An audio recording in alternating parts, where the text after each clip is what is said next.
Imagina que estás caminando por un mercado medieval y que los puestos de fruta están llenos de cosas que no reconoces. No hay plátanos, ni piñas, ni manzanas rojas perfectas alineadas en filas impecables. En su lugar hay frutas que huelen a vino, frutas que deben pudrirse antes de poder comerse, y bayas tan ácidas que podrían levantar la pintura de una pared. Hoy vamos a viajar en el tiempo, a huertos medievales y jardines de monasterios, para descubrir 15 frutas increíbles que alguna vez alimentaron civilizaciones enteras, pero que hoy han desaparecido de nuestras mesas. Comenzamos con una fruta tan extraña en su aspecto que se ganó uno de los apodos más desafortunados de la historia. Imagina una fruta tan fea que en la Edad Media recibió el sobrenombre de culo abierto, y aún así, los nobles se peleaban por ella en los banquetes reales.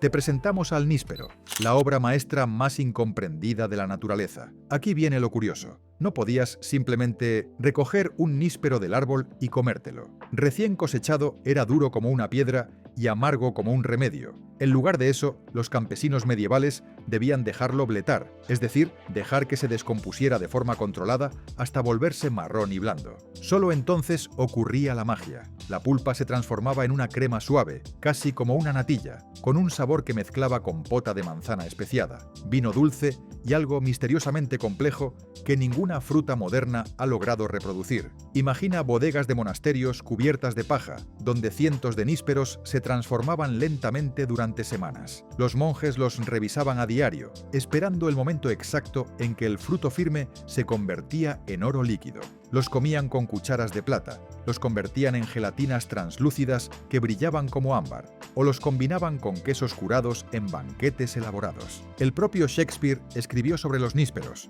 usándolos como metáforas de la belleza ignorada, extraños y absolutamente dignos de la espera. Pero el níspero no era la única fruta que exigía paciencia. En lo profundo de las montañas, otro fruto peculiar estaba moldeando en silencio la forma en que la gente medieval bebía, se curaba y sobrevivía. Este árbol podía resistirlo todo: inviernos brutales, suelos rocosos, incluso largos periodos de sequía. Su fruto, la manzana de Serval, era una herramienta de supervivencia definitiva y escondía un secreto que la hacía más valiosa que el oro para los agricultores en apuros. Al igual que el níspero, las manzanas de Serval eran incomibles cuando estaban frescas, duras, amargas y tan astringentes que dejaban la boca como papel de lija. Pero aquí es donde brillaba el ingenio medieval. Los campesinos descubrieron que estos frutos aparentemente inútiles podían transformarse en algo extraordinario. Dejadas a hablar en bodegas frescas, se volvían dulces y con un sabor parecido al vino. Aún mejor,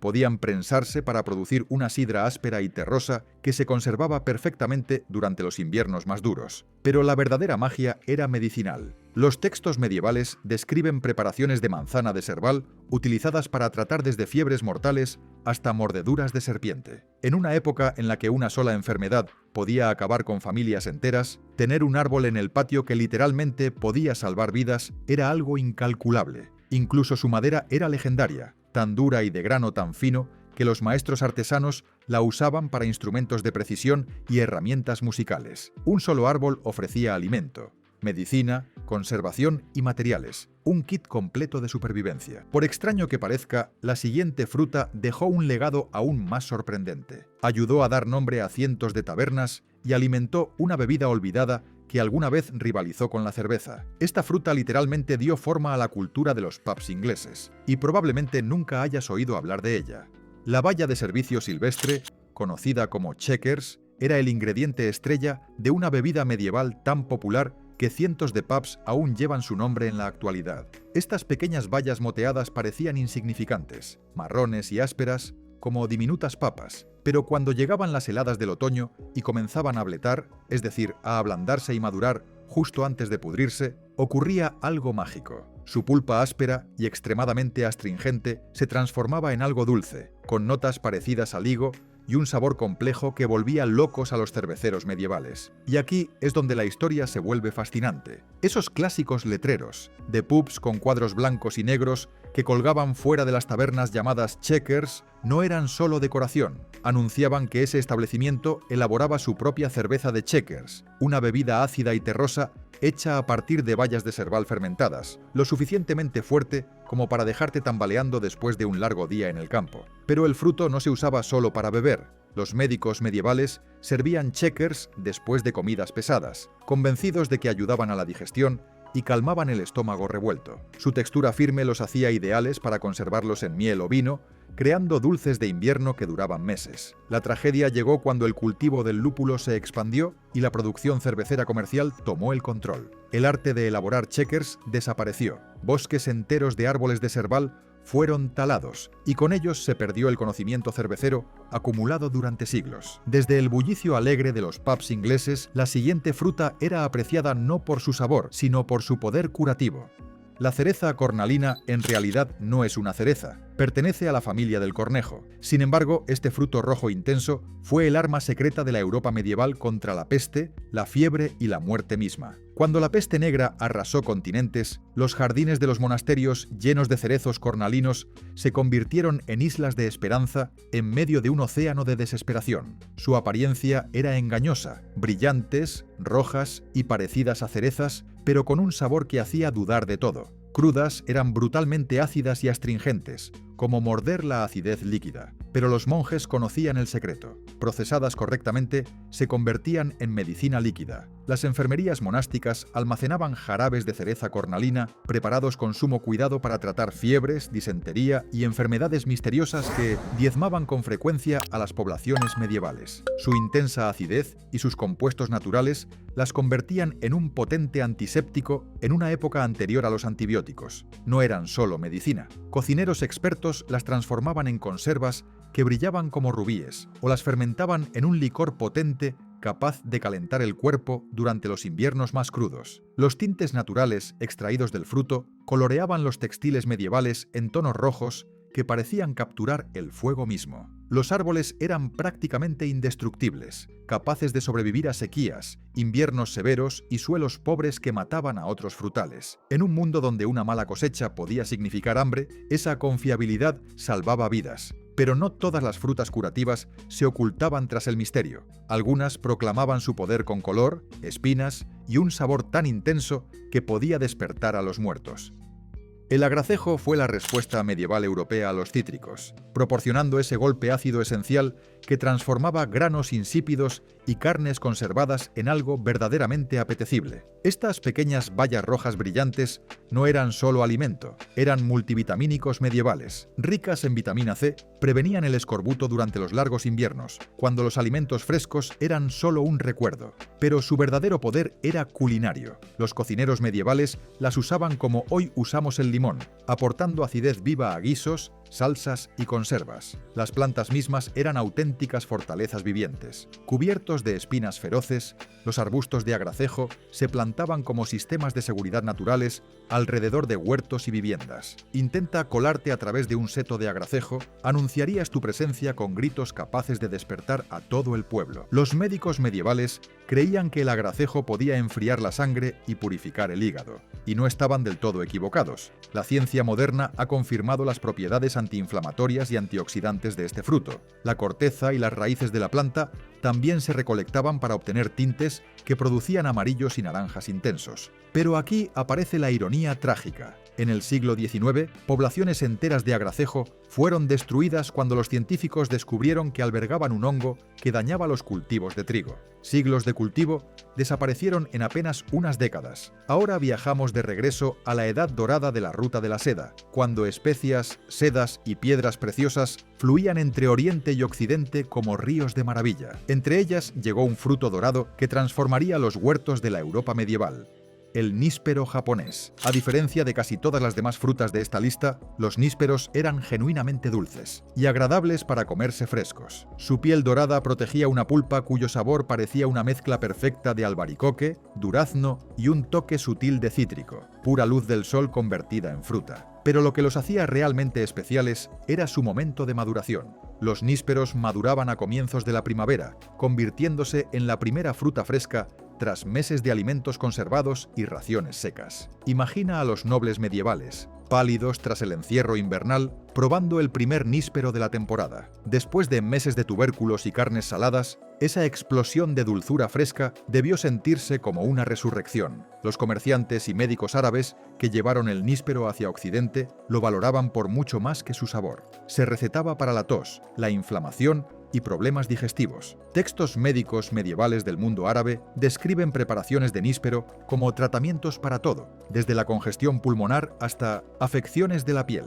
Los árboles en sí eran extraordinarios. Florecían en pleno invierno, cuando todo lo demás permanecía inactivo, con flores blancas que destacaban como estrellas sobre ramas desnudas. Esto les otorgaba un aire casi místico en culturas que veían profundos significados en los ciclos de las estaciones. Pero la ruta de la seda no solo trajo dulzura, trajo resistencia. El siguiente fruto era más duro, más seco y prácticamente inmortal. Conoce al dátil chino, una fruta tan perfectamente diseñada para la supervivencia que parece creada expresamente para la vida medieval.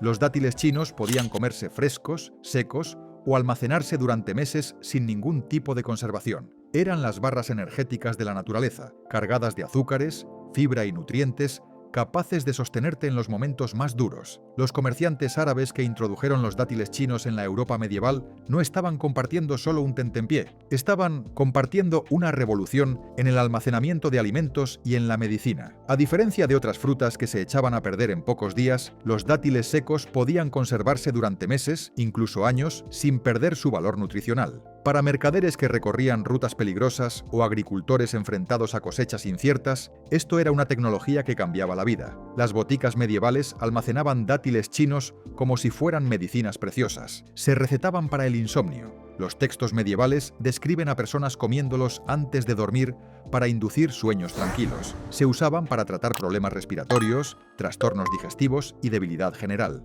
Algunas preparaciones consistían en remojarlos en vino o molerlos hasta obtener una pasta energética capaz de sostener a un viajero durante días. La textura masticable del fruto y su sabor meloso los hacían naturalmente atractivos. A diferencia de los remedios amargos que dominaban la medicina medieval, los niños incluso disfrutaban tomar su medicina cuando venía en forma de dátil chino. Pero lo que realmente distinguía al dátil chino era su resistencia. Cuando otros cultivos se marchitaban por la sequía o morían bajo inviernos brutales, este pequeño árbol seguía dando frutos año tras año, sin importar las condiciones. Y aún así, la siguiente fruta ofrecía algo igual de milagroso. No solo alimentaba, sino que ayudaba a tejer literalmente la base del lujo medieval. En la Europa medieval, si querías seda, necesitabas moreras.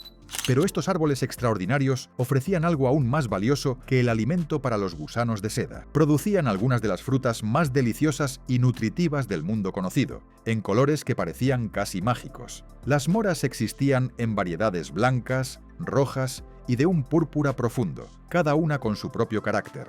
Las variedades blancas eran suaves y dulces, mientras que las de color púrpura oscuro teñían todo lo que tocaban con un jugo tan intenso que durante siglos se utilizó como tinte natural. Los herbolarios medievales consideraban a las moras como medicina líquida. Se recetaban para el dolor de garganta, las fiebres y la purificación de la sangre. Se creía que su jugo púrpura profundo limpiaba literalmente la sangre mala del cuerpo. Y aunque la medicina medieval a menudo estaba equivocada, no se equivocaban del todo respecto al poder antioxidante de las moras. Pero lo que hacía verdaderamente especiales a las moreras era otra cosa. Eran de las pocas frutas que podían comerse en enormes cantidades sin efectos negativos. Un solo árbol podía alimentar a una familia entera durante semanas, produciendo kilos de fruta que maduraban de forma gradual a lo largo del verano. Los árboles en sí eran maravillas de la ingeniería natural, de crecimiento rápido, increíblemente resistentes y capaces de producir fruta durante décadas. Sus hojas anchas daban sombra, su madera se utilizaba en construcción y sus frutos alimentaban tanto a personas como a animales. Cuando los colonos europeos llegaron por primera vez a América del Norte, se encontraron con pueblos indígenas que habían perfeccionado la supervivencia gracias a una pequeña baya nutritiva.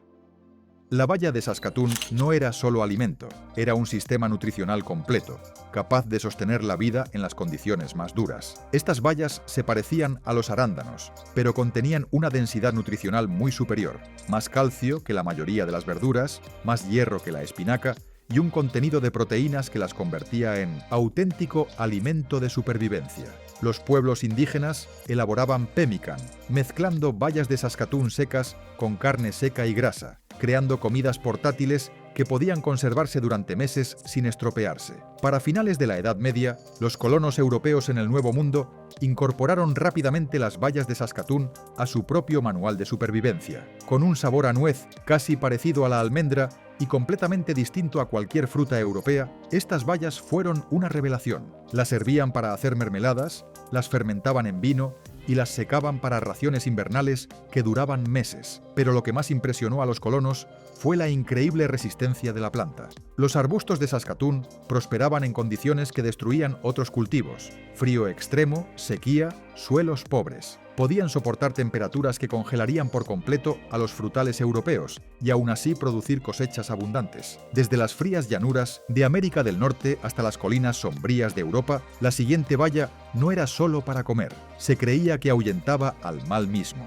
En el mundo medieval, el serval era mucho más que un árbol. Era protección hecha planta. Sus bayas de color carmesí se colgaban sobre las puertas, se tallaban en amuletos y se usaban en rituales que mezclaban la fe cristiana con tradiciones mucho más antiguas. Se creía que ahuyentaban a los espíritus malignos y a la magia oscura, por lo que los servales se plantaban cerca de las casas y en los cruces de caminos como guardianes vivientes. Pero detrás del folclore se escondía un secreto práctico. Estas bayas amargas también podían transformarse en alimentos y medicinas poderosas. Las bayas de serval frescas son increíblemente amargas, tan astringentes que pueden hacer sentir la boca como si se hubiera dado la vuelta por completo. Sin embargo, los cocineros medievales descubrieron que la escarcha, la cocción o la fermentación las transformaban en algo extraordinario. La amargura se suavizaba hasta convertirse en una acidez compleja, perfecta para gelatinas, vinos y comidas ceremoniales. El hidromiel de serval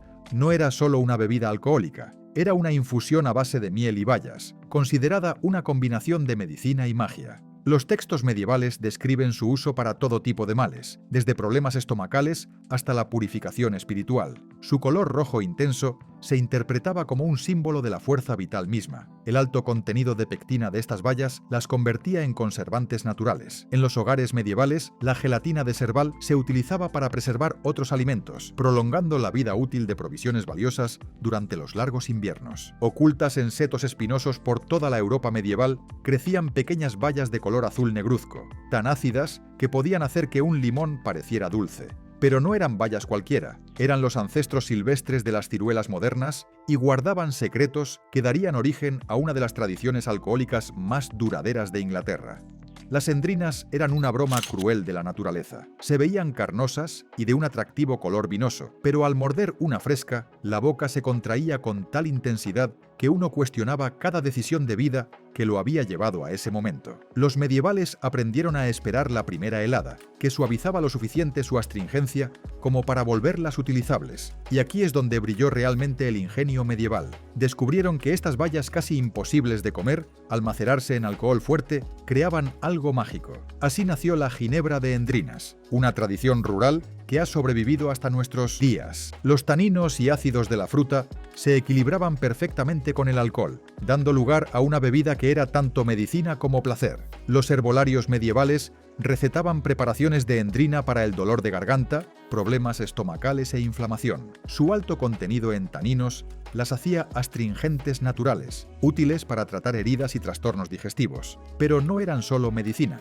también eran tecnología de conservación. Los propios arbustos espinosos de endrinas servían como sistemas de seguridad naturales. Los agricultores medievales los plantaban como cercas vivas capaces de detener al ganado, a los animales salvajes e incluso a intrusos humanos. Estos densos matorrales llenos de espinas eran barreras casi impenetrables que no requerían mantenimiento.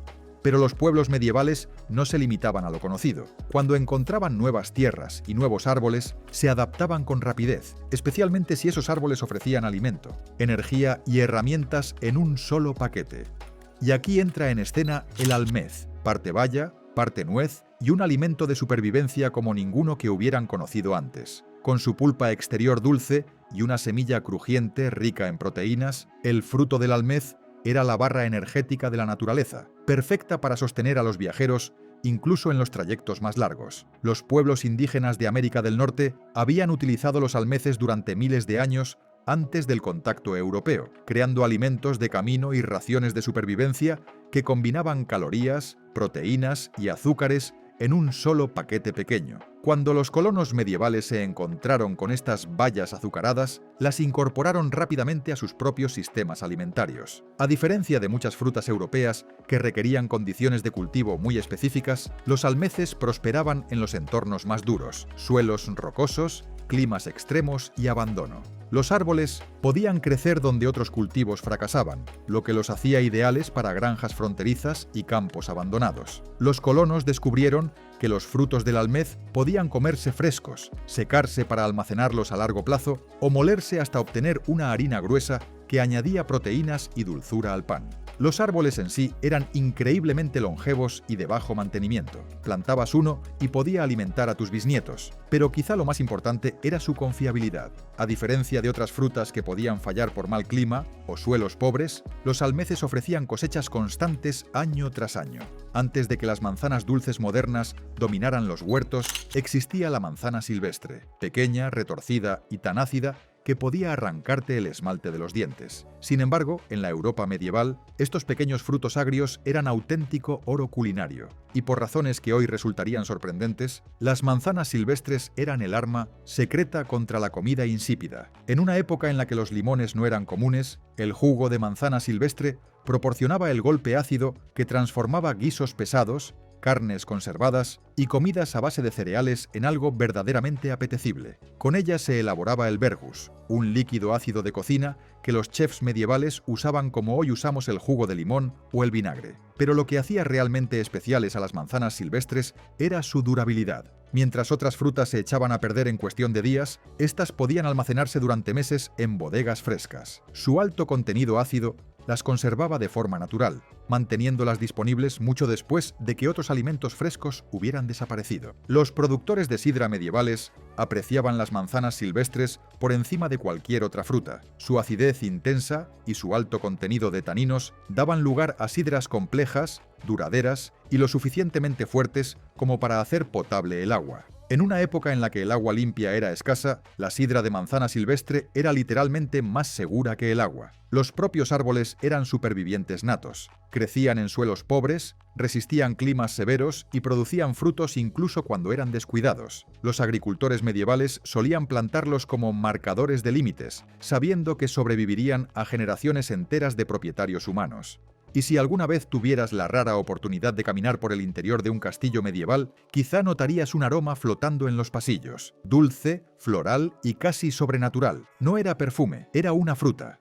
El membrillo, duro como una roca cuando está crudo, pero al cocinarse lentamente liberaba una fragancia y un sabor tan intensos que quedaban reservados para la nobleza, la medicina y el mito. Los membrillos eran los aristócratas de las frutas medievales. Su aroma potente los convertía en ambientadores naturales. Los nobles los colocaban en armarios y cámaras privadas para perfumar la ropa de cama y disimular los olores menos agradables de la vida medieval. Pero su verdadera magia ocurría en la cocina, donde cocineros pacientes transformaban estos frutos duros como piedra en conservas que brillaban como ámbar líquido. Aquí es donde el membrillo cambió la historia. La palabra marmelada originalmente no se refería a la mermelada de naranja, sino a las conservas de membrillo. Los cocineros portugueses elaboraban marmelada a partir de membrillos siglos antes de que las naranjas fueran comunes en Europa. El alto contenido de pectina del fruto permitía obtener conservas que cuajaban a la perfección y podían conservarse durante años sin estropearse. Los médicos medievales recetaban jarabe de membrillo para todo, desde problemas estomacales hasta penas del corazón,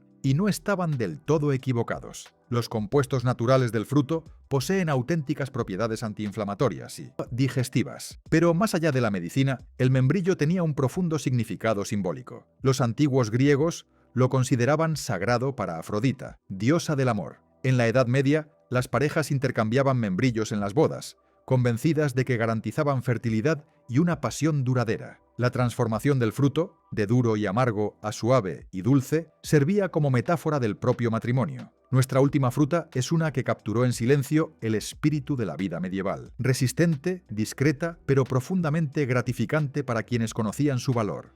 La bullace era el punto medio perfecto entre lo silvestre y lo cultivado. con la dulzura justa para ser apreciada y la rusticidad necesaria para sobrevivir a todo. Las buyáceas eran el eslabón olvidado de la familia de las ciruelas, más grandes que las endrinas, pero más pequeñas que las ciruelas cultivadas, con una acidez que imponía respeto. Existían en variedades amarillas, púrpuras y negras, cada una madurando en momentos distintos para extender la cosecha a lo largo del otoño. Los cocineros medievales valoraban las buyáceas por su fiabilidad.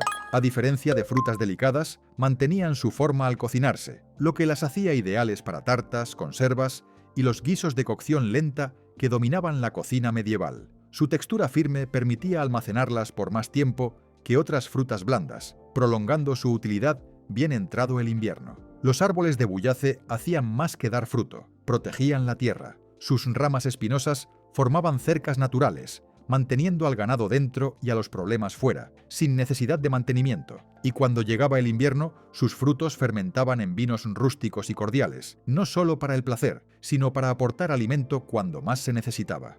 Desde frutas que debían pudrirse para poder comerse, hasta bayas capaces de sobrevivir al invierno, estos tesoros olvidados no eran solo comida, eran supervivencia. Entonces, ¿cuál probarías tú? ¿Cuál crees que merece volver a nuestras mesas? ¿Y hay alguna que te atreverías a cultivar? Cuéntanos en los comentarios. Y si disfrutaste este viaje al pasado, dale like y suscríbete para descubrir más historias fascinantes de las maravillas ocultas de la naturaleza. Esto fue Stellar Eureka en español. Hasta la próxima.